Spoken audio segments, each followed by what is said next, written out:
Hello everyone. I hope you all are doing great and you are staying safe and healthy. Uh, Today we are having an amazing personality with us, Nayan Naidu sir. He is Indian head of DevSecOps and Cloud Engineering Practice. He is a multi-faced personality in cloud, having an incredible experience in cloud, and he will be talking today about future of cloud and about DevSecOps, and he will be giving his expert insights about DevSecOps. So over to you, Nayan sir. Thank you so much, Lakshit. Good evening, everyone, and welcome. Thank you so much for having me on the show. And I would like to share with you some of the information in terms of what's going on in the space of cloud, DevSecOps, and even the security aspects as such. So cloud as such, it's going in a way where more and more organizations are adopting, right? So. Lakshit, let me know if you can see the screen, see the slides. Yes, sir, we are able to see the screen.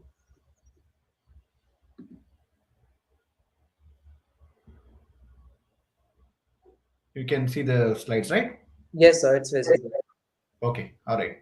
So yes, working in the industry for a past few decades, I had a chance to actually go through the journey of how uh, DevSecOps cloud has been evolving over a period of time, and we at Altimetric actually we enable we enable various customers in terms of digital enablement journey that they have.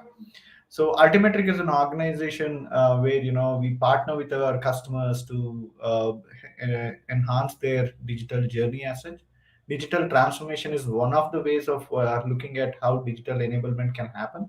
However, there are lots of other things that we need to take care of.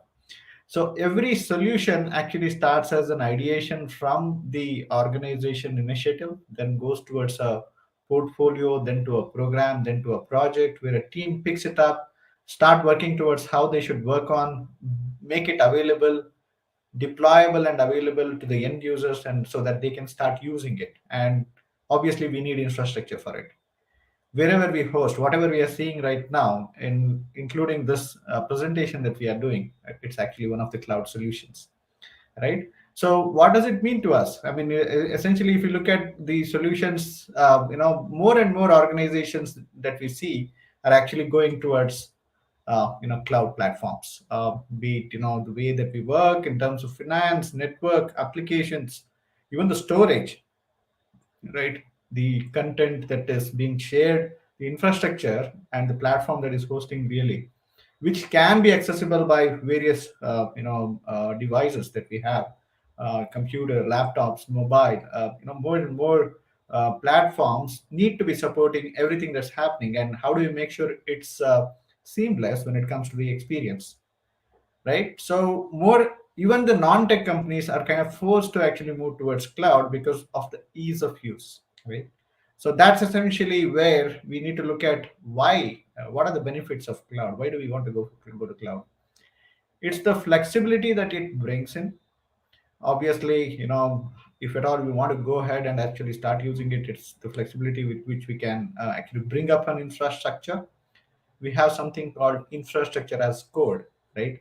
We write the code which can be reused to bring up an infrastructure in a consistent way with limited challenges. So that's the flexibility that we bring in. The disaster recovery aspects is we used to have in our erstwhile world of data center based solutions where we would have hosted our applications on different data centers. We had to make sure we configure another data center as a disaster recovery location and need to do a lot of jugglery to make sure the DR process is intact. Thanks to the cloud, we are able to move towards the journey in terms of enabling between multi-region and actually making sure it works intact. We are also talking about automatic software updates. Yes, we used to have the updates as well, but if at all you ask any of our friends in the IT, they can probably help us understand how difficult it used to be to push a software update in an enterprise setup, right?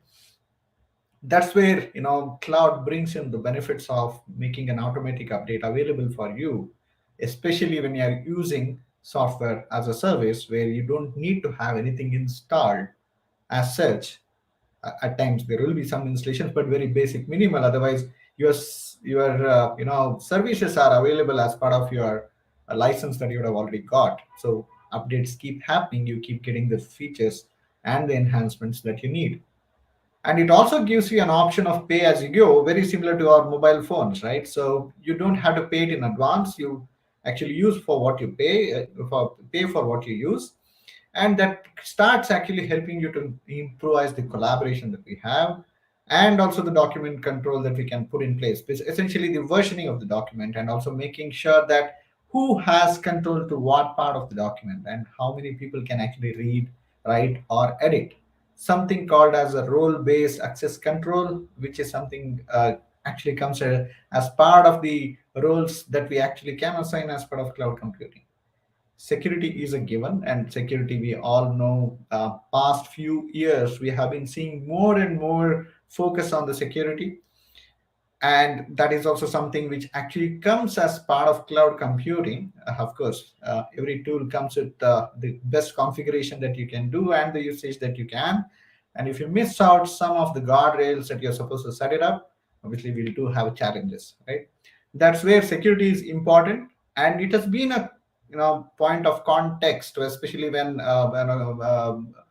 cloud computing's benefits is being discussed, because by default some of the security loopholes are kept open, and something that we have to take care of when we are actually setting up the infrastructure.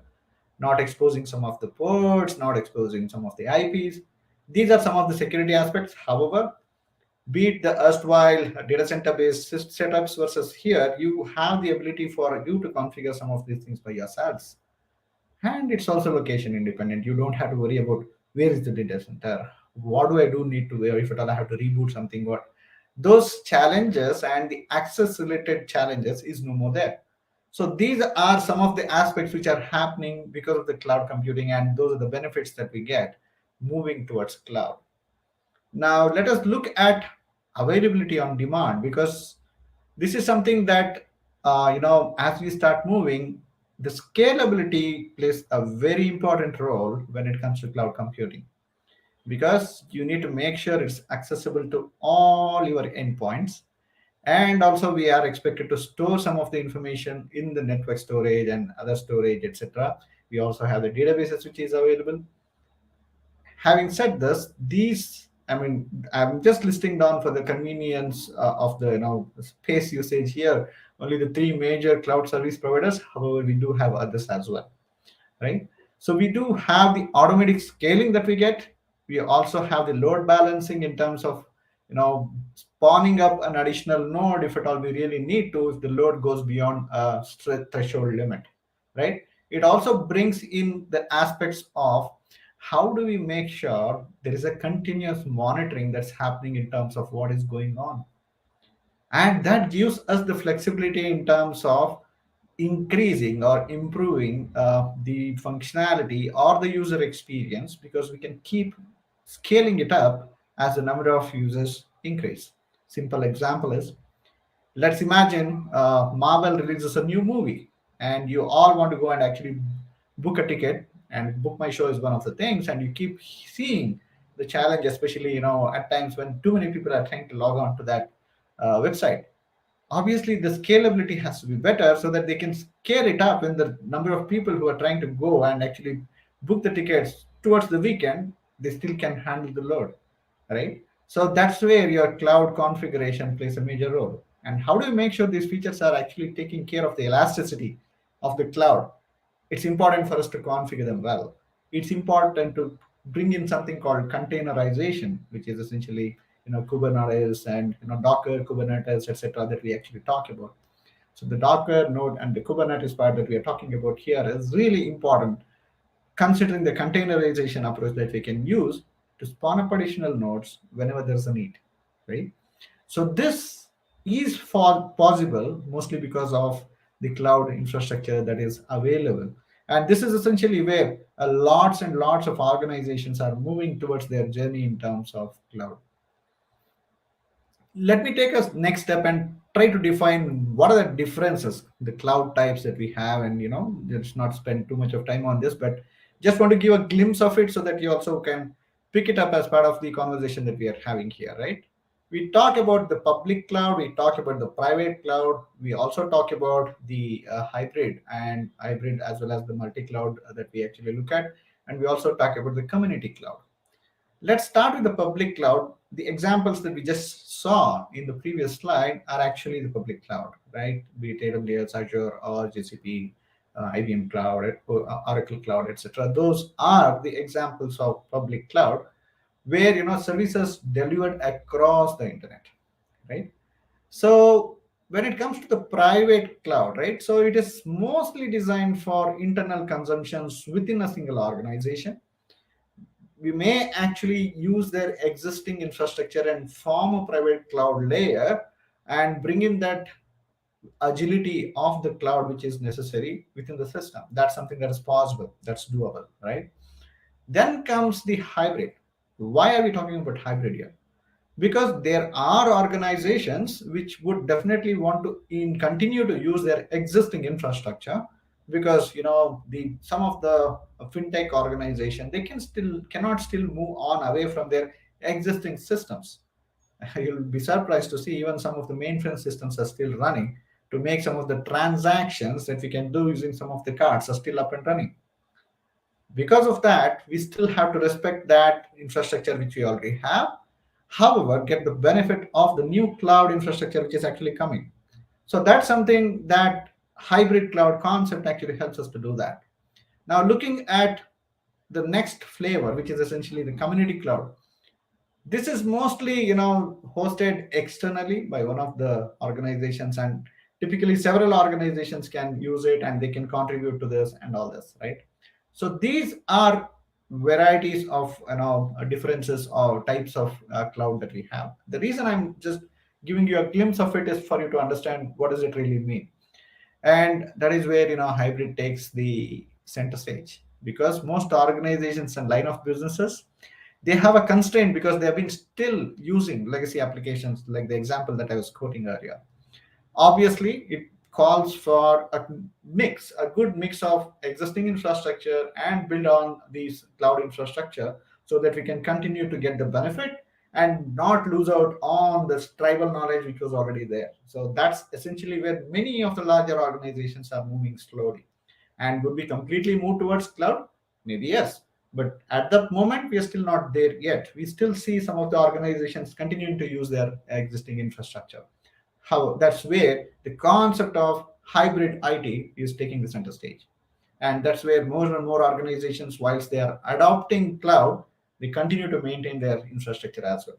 It also gives you a sort of flexibility at times, right? Because your high availability kind of increases. Like we have seen recently, I'm not sure how many of you have been following the news.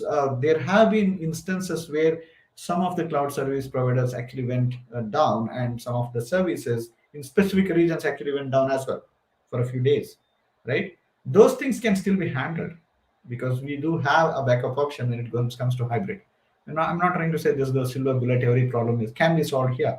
No. However, this is one of the best approaches for the organizations which already have invested heavily in their existing infrastructure, and they still want to get the benefit of cloud, the flexibility of the cloud, especially in the analytic space where you need to keep spawning up the machine learning, the artificial intelligence.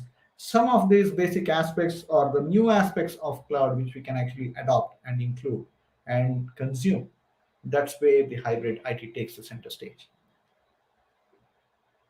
So more and more organizations are also moving towards the multi-cloud strategy. What is multi-cloud strategy again?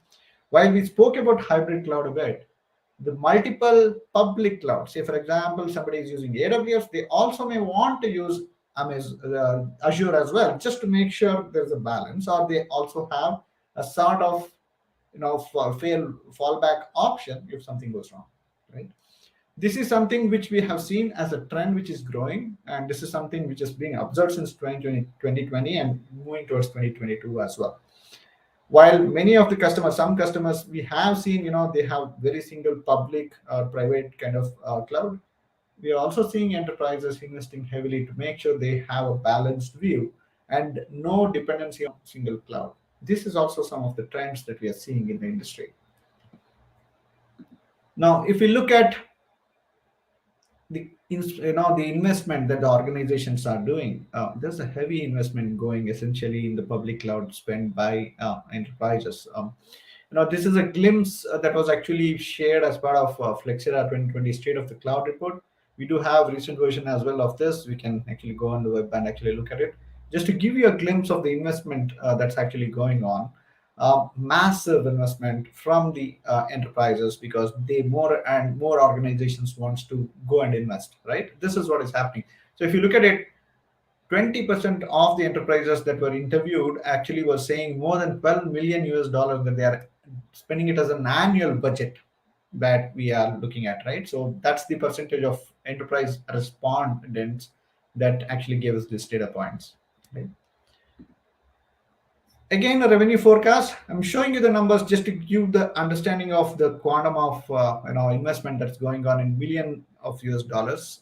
We are talking about now cloud business process as a service, infrastructure platform as a service, software as a service, and security services, right? And desktop as a service as well. So this is some of the typical types of cloud services that are used by various organizations, and the numbers here speak for themselves, because the trend is growing, right? You can clearly see the trend is growing, and thanks to the pandemic, more and more organizations are actually operating remote, and it's essential for them to have desktop as a service.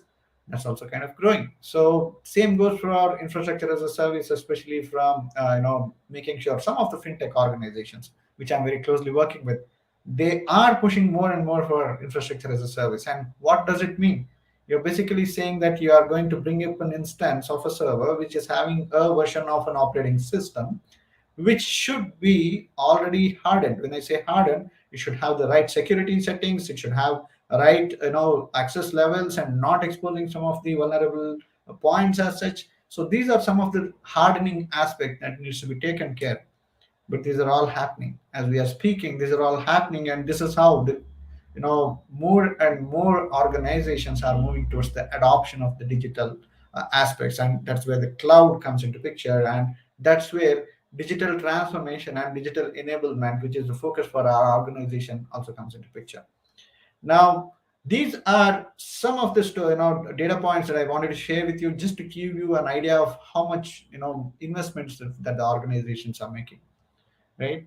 So we did touch base on the types of the cloud services. So I thought we'll probably spend a few minutes just to make sure that we all get a glimpse or an idea of what we are talking about here.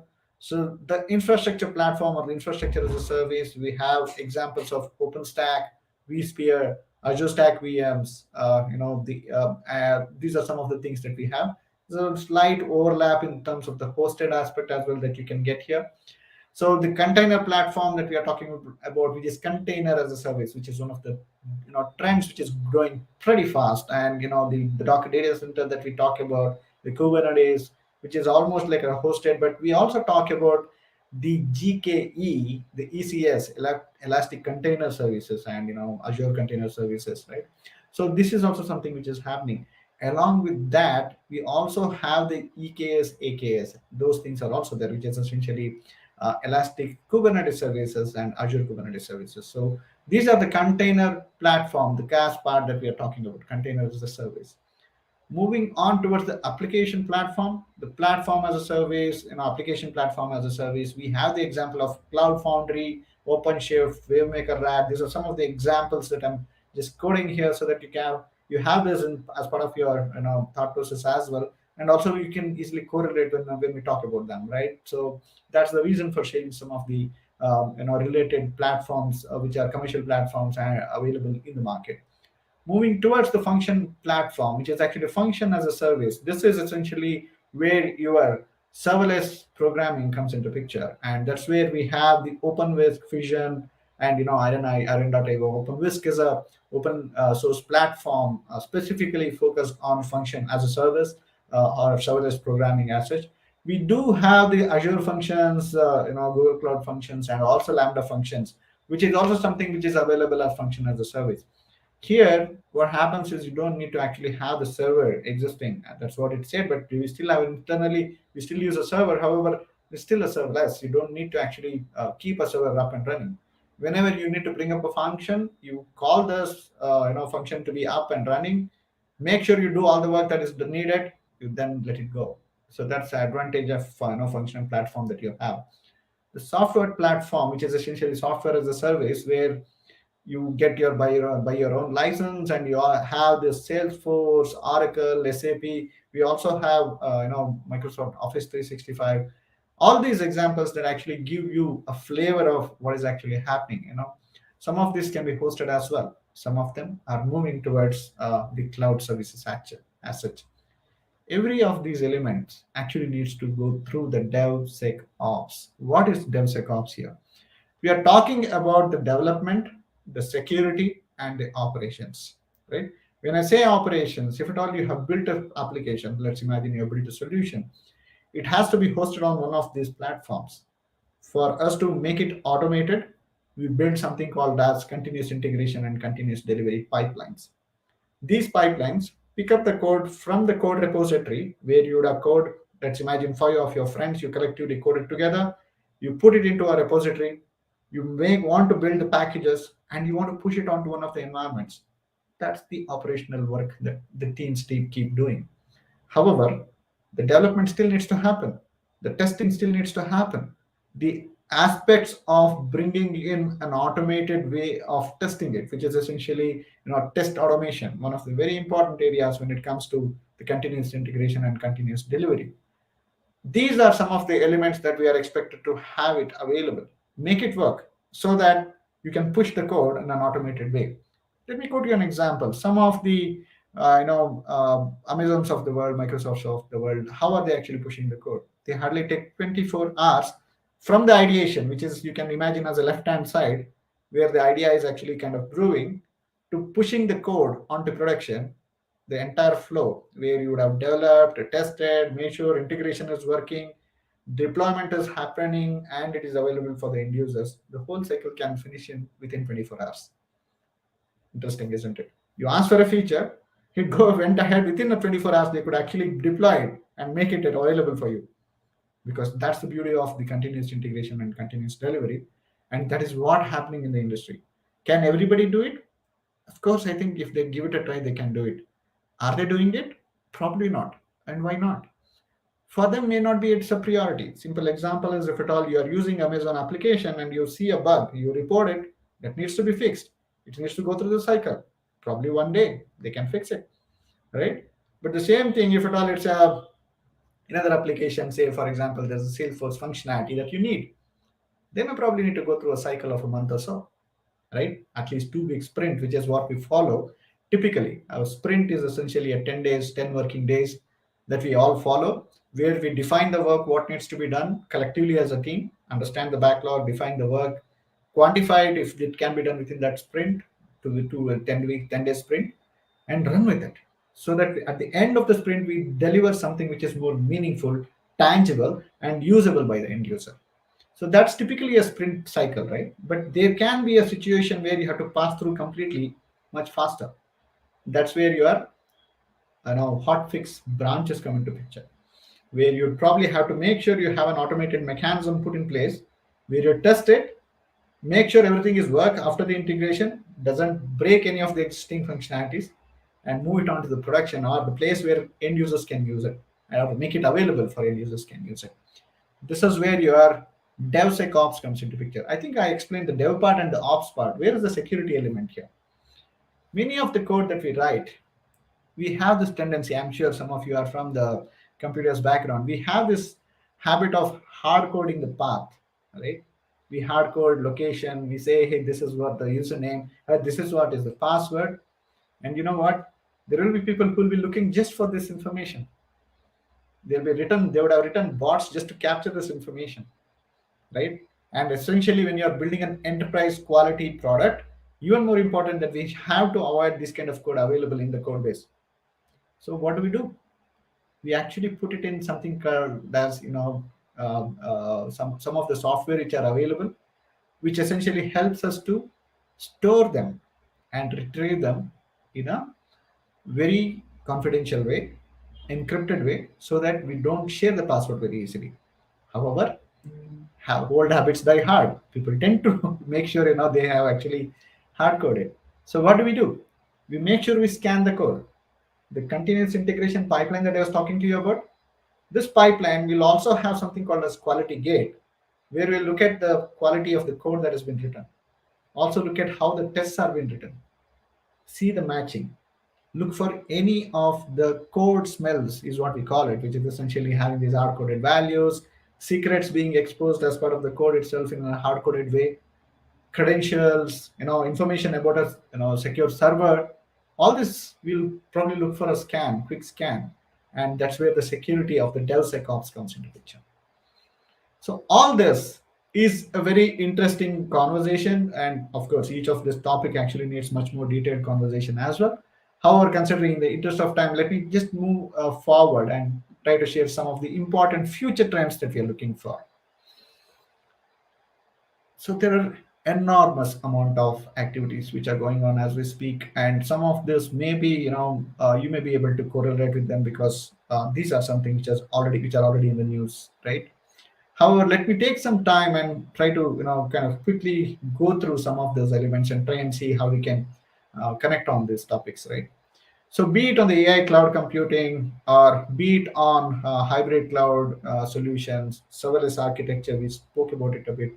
The cloud automation part, we'll talk about it in a bit, and Internet of Things, the quantum computing, huge topic, and also the edge computing. So these are few trends that I foresee, and something that we have been actually tracking as part of our organization as well, and something even in the industry trend. If you look at it, you keep hearing so many of these aspects already, right?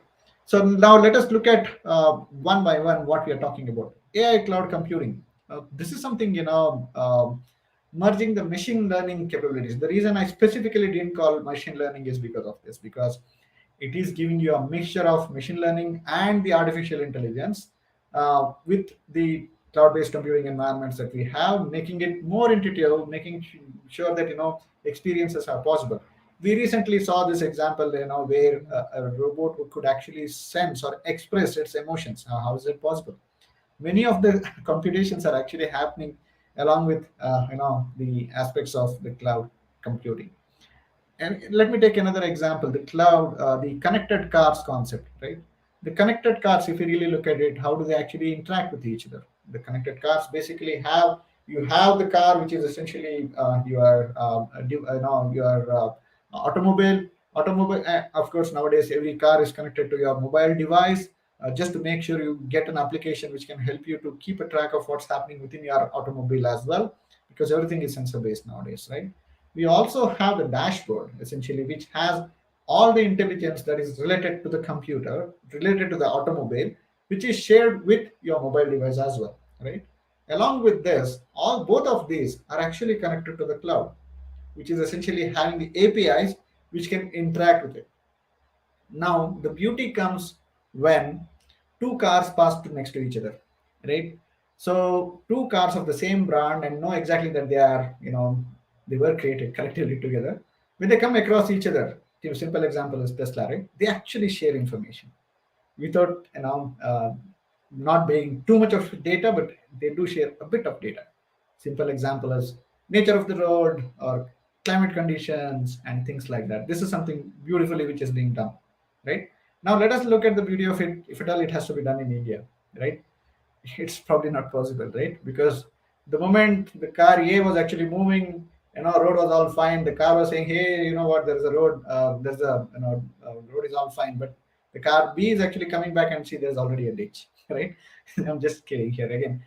So keeping the the same aspects of cloud computing, I believe lots and lots are possible, right? So we are moving towards how do we improve the driver experience in the automobile space. We are thinking about, okay, what makes, imagine many of the US areas, actually what happens is, when you actually give your car for a service, they actually give you another car because it may take a few days because of the queue that they may have. So ideally speaking, you should get a similar car so that you can continue with it, right? But the experience needs to be same. How do you make sure experience is same? Imagine a driver who every Wednesday morning takes the car to drop the kid to practice football? How do you make sure the driver experience is the same? How do you know for sure that the charge that is there, considering it being an electric car, how much charge is there? Is it sufficient enough for us to go there and come back? So these are all some of the intelligent aspects which actually this configuration, the in the space of connected cars that we can actually do. And that's all happening in the AI cloud computing. Something it's very interesting, very close to my heart as well. Mostly because some areas I had a chance to work collectively or with the other teams on this. Something that we can discuss a bit more whenever we get a chance. Yeah. Moving forward in terms of the cloud automation, we did touch base it a bit earlier when I was speaking about infrastructure as code, right? Imagine you have to replicate the same environment multiple times. Typically, how it goes is, I'm sure, as part of the software engineering, you have read about there's a development environment, there's a testing environment, then there's a production environment. Most of the times they look similar, may not be having the same capacity, mostly because you don't need a development environment which is as strong as production environment, right? Most of the times production environment is rich, heavy, and highly secure and protected so that we don't meddle around with it. However, the configurations should be similar, which basically means you have to replicate the same thing multiple times, or even if you have to bring it up multiple times. That's where infrastructure as code comes in picture, right? And when we try to do this manually, we lose a lot of time and also sometimes money. Sometimes wrong configurations can lead to a lot of financial losses.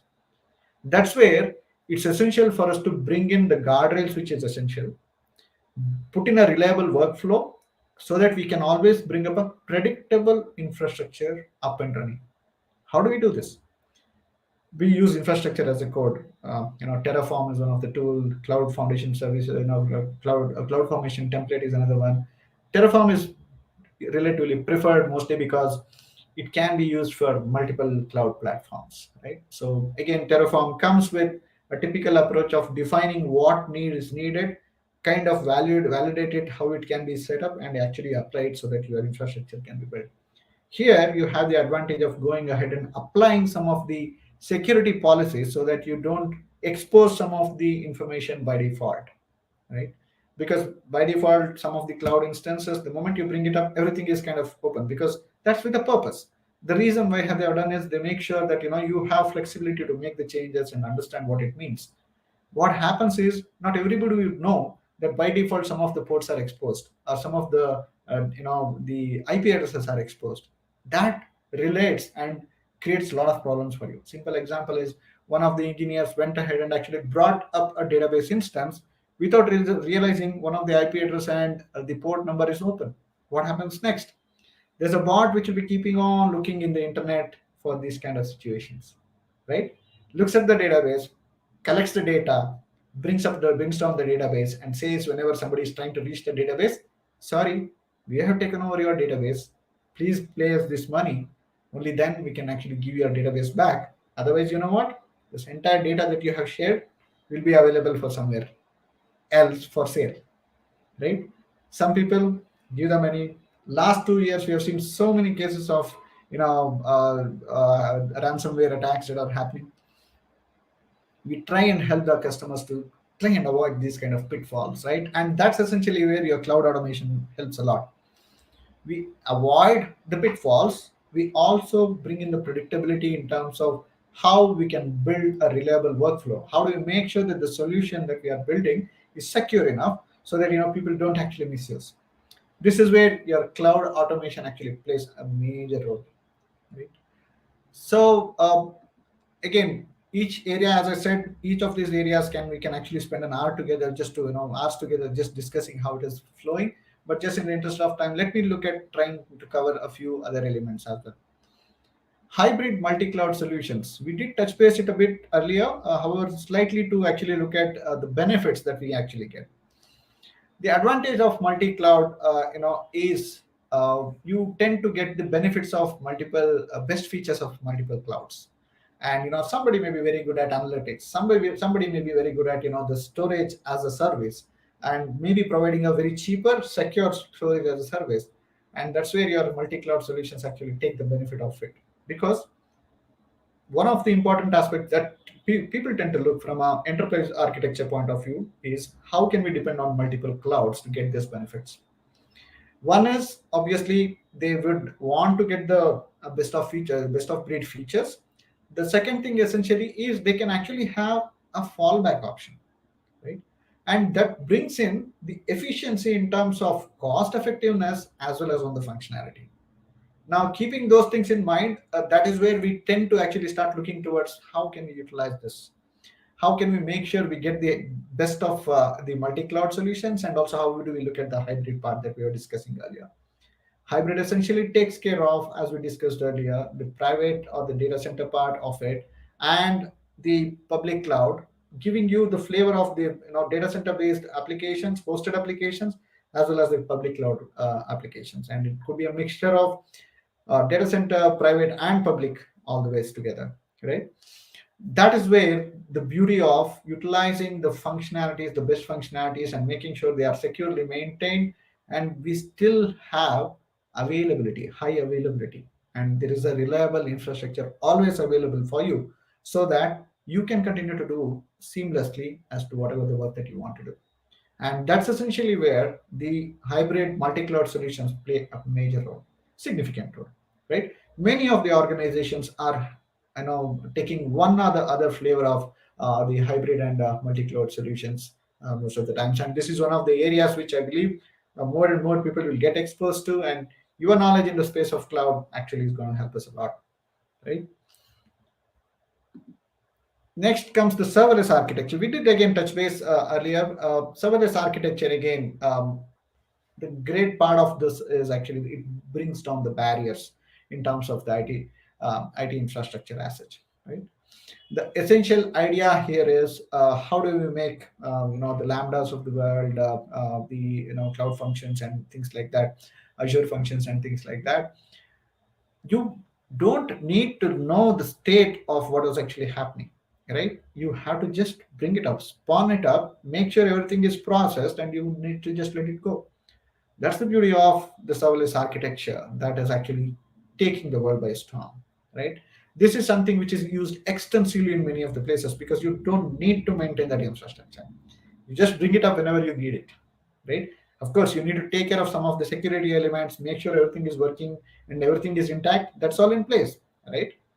Along with that, you use the beauty of the serverless architecture to take and make it work so that the function as a service which is available, say for example you want to process some data in a specific way, you always need it only to process data when the amount of quantum of data that you're getting is massive. Only then you bring this up, do the functionality, consume the function, get the processing done, get the result, and let the infrastructure which is giving you the function as a service go. And that's the advantage that we get with the serverless architecture, right?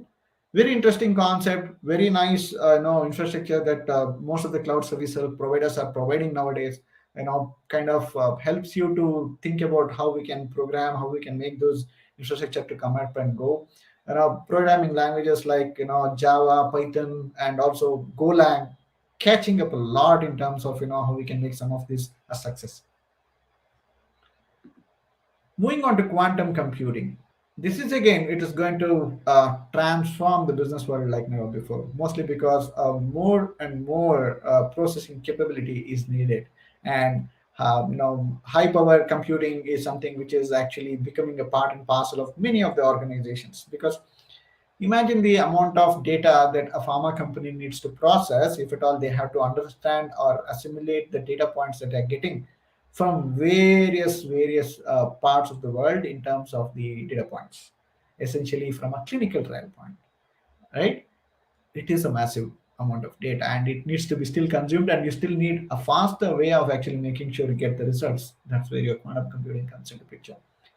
This is a huge space. Of course, not everybody can afford to actually bring up a hyper this one hyper computing instances of AWS or Azure and not worry about it. It's a massive expense, right? That's essentially where many companies are very careful about how they can consume this. However, this is something which is catching up as well. Essentially, analytics space where massive data analytics is involved. The quantum computing is really taking up the momentum, and it's growing faster as well. Internet of Things, and this is, I think, most of you would have heard a lot about it, because any device that's connected to internet nowadays, it has some way of actually making sure it can be leveraged to the advantage of the businesses. Be it your washing machine, which can actually give you the health of whether washing machine is fine. I mean, you have got apps nowadays which can actually tell you the washing machine health. You have apps which can actually look at your air conditioning system and say that, hey, okay, your air conditioning needs service, or switch it on so that by the time you reach your office, probably it's all up and running, or at home it's warm, or it's cold, or whatever way you want, right? More and more devices are getting connected. Printers, they were connected long time ago. I mean, I had a luxury of actually working with some of the printers, designing them and deploying them to the multiple usages across the world. But they were kind of connected a bit earlier itself, because internet printing was a big thing. However, over a period of time, with the quantum of printing getting reduced, of course, college, we are expected to print a lot of things. Having said that, many places we see that other areas, be it your lamp which can be connected, be it your kitchen equipments that can be connected, of course your video camera that is connected, right? So washing machine, oven that we spoke about, we also spoke about automobiles, right? So a lot of things. Internet of Things is essentially you get a address for this device which is connected, and making sure that you can connect to them and do whatever you want to your advantage. And connected homes, secure homes, or the modern homes which with lots of your lights can be switched off using your mobile device. That, okay, oh, I didn't switch off the light of my living room, which is in the ground floor, probably I don't want to get down now. I'm sleeping, I'm feeling sleepy, okay, let me go to my app, switch it off. Possible, right? So these are all the things and the beauty of Internet of Things. And we do have a practice in our organization as well, where one of my colleagues actually works extensively on this. And I have a few friends who work in this space. Essentially, the examples that we saw of how Amazon actually made a shop where it's you can just go take anything, put it in your bag, it's all built to you. You don't have to pay because it's already charged to your card, right? Some of these beautiful things are possible. Of course, every problem comes with a challenge, is how we see it, or it's actually a reality to a certain extent.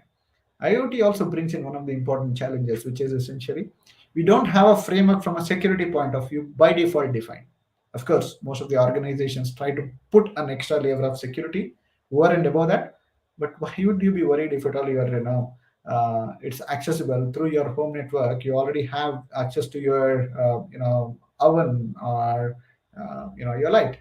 Sometimes it can be easily hacked, right? That is where the security in terms of the framework is also necessary for IoT. Something that we have been discussing away from some of the forums and in some of the major forums in the security space, where how do we bring in that IoT standard in terms of the security? But huge space, huge aspects. A couple of decades ago, I was just discussing with one of my friends in the a few weeks ago, where a furnace for which I used to write process control system, which will actually understand based on the sensor which is connected to the computer through a wired network, not a wireless network, wired network. I'm talking about 20 years ago, 23 years ago. And where I had a chance to look at, okay, oh, this is showing all the information right. Okay, it's fine. Nowadays, that cable that we are connecting is no more needed, right? The sensor already has the information which can be published connecting to the network. All that you have to do is just grab that information. I had a chance to work there. I had a chance to work here. But I see the difference, and something I'd be happy to share more information on this. But this is the beauty of how the improvements is happening in the Internet of Things, right? No more need sensors which are to be connected through a wire. You always have a frequency which can be tuned. Make sure you have the Bluetooth-based connectivity or other network connectivities which can be used to make sure that you can connect to the internet so that you can access it and you can get the data. Of course, everything needs to be behind a secure network so that it's always safe. Yeah. So moving on to the edge computing, uh, which is essentially when it comes to edge computing, it's a very tricky topic again, right? when it comes to cloud and the edge, most of the computing aspects happens in the cloud computing. In the edge computing, it is essentially the data centers part, the edge network, which is takes care of the entire data processing near the source of the data itself as to where you are actually collecting the data, right? So that is where a lot of information, a lot of things are happening, because there was always this situation of you may not be able to go to the cloud, process and get the results back. Sometimes you need to take care of that in the place where you're collecting the data itself, and that's essentially where the edge computing comes into picture, right? So this is essentially a growing aspect as well, something which we can use for optimizing the cloud network, so that we can get the better performance from a data processing point of view. That's essentially where we actually use edge computing, something which is catching up stage as such, catching up topic as such. Last but not the least, this is one of the important topics that I wanted to specifically share with you all. One of the important challenges that we are seeing is the data breaches. India ranks third in the global data breaches in 2021, right? In the November 2021, 86.63 million Indian users' data was breached, right? And there's 351.6% increase in the affected accounts compared to the last year, 2020, which essentially means that nearly 1 billion email accounts have been exposed in both 2020 and 2021. In theory, what does it mean? If it goes in the same trend, in 5 years we'll be exposing the entire internet population, right? That's what, it's a bit scary, yeah. However, it's not physically possible, mostly because we'll evolve, right? Some of us will realize, some of us will start using multi-factor authentication, making sure that you don't use only one password throughout 5 email IDs or five accounts across the internet, and make sure you always have a second factor authentication using your phone. These are some of the basic things that we all need to adopt, right? We will probably adopt, we'll probably learn it and probably pick it up as part of our growing knowledge in the cybersecurity space. However, this is a bit scary, and this is one of the reasons why cybersecurity takes one of the important areas for me, because I take care of the DevSecOps and also cybersecurity practice to a certain extent at the minute. It's very, very essential for us to know what are the challenges that we will face in the cybersecurity space, right? I just wanted to bring up these data points because this is something that we all need to be aware of. Lots and lots are happening without we realizing. Sometimes you'll not even know that you are actually being impacted, right? I mean, be the recent war crisis that is going on, and the amount of impact that is actually happening in some of the countries, it's massive, and you will not even know unless you are affected by it, right? You would indirectly get affected over a period of time, that we will get to know only after somebody actually tells you that, hey, this is what actually happened and this is the reason why you saw this behavioral pattern in the market, in the globe, in the rates, in the commodity rates, everything put together, right? Of course, some of them will be very visible because thanks to our news channels, they'll keep talking about it quite often than actually needed. However, there are a few areas which you'll not even realize. That's one of the reasons why I have put this topic, which is cybersecurity and cloud security. This is application of technologies, processes, and controls to protect the systems that we use, the networks, the programs, the devices, the data from cyber attacks. Right. This is one of the important areas, as I was saying, mostly because of the lack of knowledge, right? And more awareness is being built, mostly because the people who steal this data, steal this or use this information, they're much more advanced than we are, and it's essential for us to build this knowledge, right? Keeping these things in mind, we have to start building the knowledge in the space of how do we protect ourselves, how do we make sure our systems are protected, how do we make sure we don't go ahead and start using march at the rate 2022 as our username, as our password, right? Or not start sharing my Google account information to with my friend, right? So these things which you should try and avoid, mostly because everything is personal to you. Today, whatever is okay for you, maybe the person who actually took your data downloaded your data as well and probably use it against you at a later time. We never know, right? So this is essentially where we have to keep a close watch on what we share. How do we make sure The security aspect is embedded as part of how we brush our teeth, right? Simple example, would we keep our door unlocked of the house and go away? We wouldn't. We'll make sure it is secure, we'll lock it and we go out, right? Why do we do that? Because we know somebody will come and steal the things valuables that we have. Here it's even more important because there at least you would know once you come back home. Here you'll not even realize. Somebody might be logging in, getting the information without you even getting to know. Somebody might have written a small malware program which is sitting in your system, collecting all the information over a period of time, do all the things that they are supposed to do, and slowly go without you realizing. Only later somebody comes back and says, "Why did you do this?" Right? So these are the challenges that we have where we need to build our awareness in the cyber and cloud security. Cloud infrastructure, it's very common where people, the moment people expose some of the information, so it's very easy to set up a Azure or an AWS account, right? It's very easy. You just give your any of the working credit card and you can start using it. What happens next? If you don't keep a watch on the instances that you bring up, essentially in terms of making sure you don't expose some of the ports or the IP addresses, somebody else will be using your infrastructure without your knowledge to mint bitcoins. That's one other common problem I see, right? Something which is very essential for us to keep a close watch on, trying to make sure we safeguard our infrastructure. So this is something which I believe is going to grow because last 2 years we have seen significant amount of cybersecurity issues. And we also saw, I mean, I'm sure you all might have read in the news as well, that a lot of pensioners were also attacked, right, in terms of getting their data, getting their information. This is also something which happened. We ought to actually protect because some of these guys are actually worked throughout their lives and just had that savings money, and somebody went and actually tried getting that money too.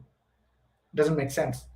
And this is essentially where we as a community, as an engineering community, we need to actually build our awareness as well as also spread the awareness, because we are actually in a catch-up mode, right? So this is something that I had as information that I wanted to share. The parting thoughts is everything is going to be connected to cloud and data, and we all know data is the new oil. It has to be protected some way or the other way, and all these things are going to be mediated by software. This is something Mr. Nadella mentioned, the Microsoft CEO. Everything is connected and everything is either on the cloud or on the infrastructure which is necessarily available for access. And we are building the solutions, and everything is connected through the software. When I say everything, almost everything, right? So that's the reason the cyber warfare is actually catching up so much, and that is essentially the reason why many of us need to keep a close watch on what's happening in the industry. How can we build our knowledge? How do you make sure that we also understand and we actually safeguard our own infrastructure and the systems, right? And this also, every problem comes with an opportunity as well, right? The opportunity here that we have is learning and making ourselves relevant in the industry. The more knowledge you gain, you start participating in some of these activities where you protect as well as you also safeguard. So that's one of the reasons cyber security positions are actually very highly paid, right? And you can imagine the numbers, some of the packages that they are getting. It's insane, mostly because it's a risky job, right? Making sure you are safeguarding the infrastructure, because you have something like a red team which is essentially going ahead and attacking the system and making sure it is broken, and we have a blue team which is actually acting like a protector, right? Red team and a blue team is a very common concept which is used in many of the real-time warfares, right? To make sure that we actually take care of how to check the readiness. Very similar to that in the cybersecurity space also, we do have this concept of red team and the blue team, where we go ahead and actually do the penetration testing. Look at how can you break the system, right? More acting like a third party. It's the same organization, but the people come out and act as if they are from a different organization, try to penetrate the system, try to make sure that it is broken. And this blue team keeps looking at, how do I protect it? There's a very nice concept of actually making sure that we pass the hackers to a specific route to make sure to try and see what are all the things that they will share. We call it as a honeypot. Very nice concept when it comes to cybersecurity, right? We actually take them through, make them wait, and try to see how are they actually getting in, what are they trying to do, what are all things they can try. And we know we are completely isolating that and making sure that the person is there, but we also let the person know that, hey, you know what, we are not simple people that we are sitting here. With all due respect, we also know some part, right? That's a parting thought that I would have. I would pause here. Should there be any questions as such for me?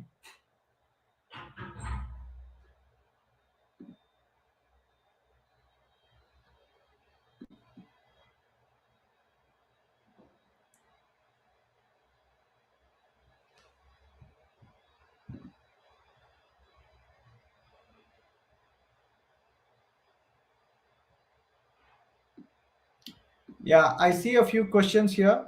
Thank you so much. You know that you're liking the session. Thank you so much, Lakshit.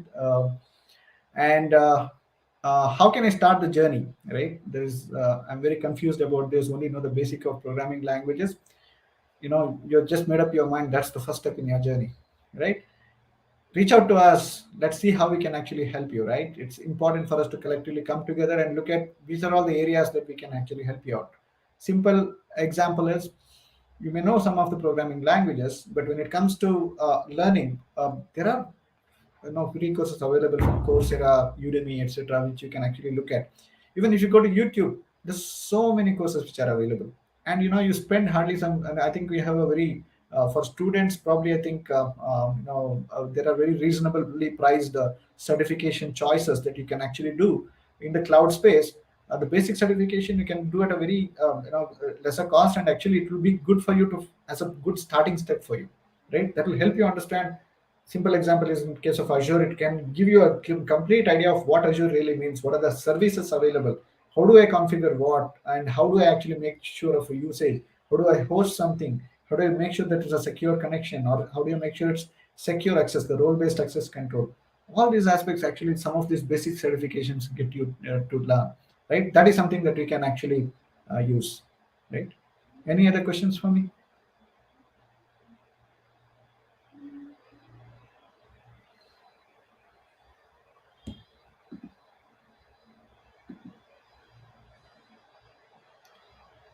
Lakshit, anything else that we need to take care of?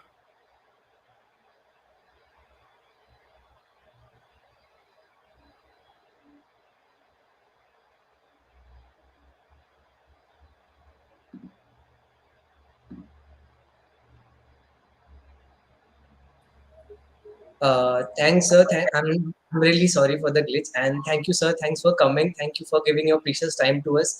It was really insightful for me as well. Like I have listened every word of yours that you said, and it was very exciting for me. Like I'm also a cloud enthusiast and trying some hands-on with cloud and Microsoft Azure. So it was very great to listen you, and I hope audience also like the I. Yes, okay. Yes, sir. So perfect. You have covered all the questions. And guys, if you have any doubts, so do let us know in the chat box. We are free to answer. Sir is here. And otherwise, I'm sharing the link of Sir's LinkedIn. You can just connect with the Sir on LinkedIn so that in case in future you are getting doubts, so Sir can mentor you. And in future you can just get some help from Nayan Sir. And okay, so let me share the link in the chat box. Just a second. Uh, And one last announcement from my side, like we Azure Developer Community, every Friday we hosted quiz, like a 10 question quiz based on Microsoft Azure, and you have to participate in that.